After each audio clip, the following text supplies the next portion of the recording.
गुफा के मुंह पर खड़ा खरगोश कांप रहा था। अंधेरा इतना गहरा था कि कुछ सूझ नहीं रहा था।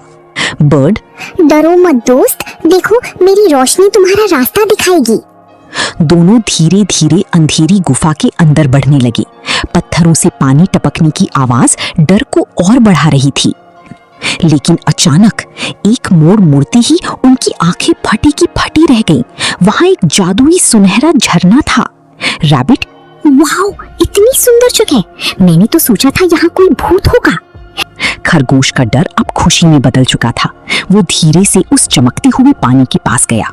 खरगोश ने हिम्मत करके उस सुनहरे पानी को पिया। जैसे ही उसने पानी पिया, एक चमत्कार हुआ। खरगोश का पूरा बदन सोने की तरह चमकने लगा। उसे अपने अंदर एक नई ताकत महसूस होने लगी। दोस्त देखो, दीवार पर ये कैसा नक्शा है? ये तो किसी खजाने का रास्ता लग रहा है। क्या ये नक्शा उन्हें किसी खतरे में डाल देगा? जानने के लिए देखिए अगला एपिसोड। सब्सक्राइब जरूर करें।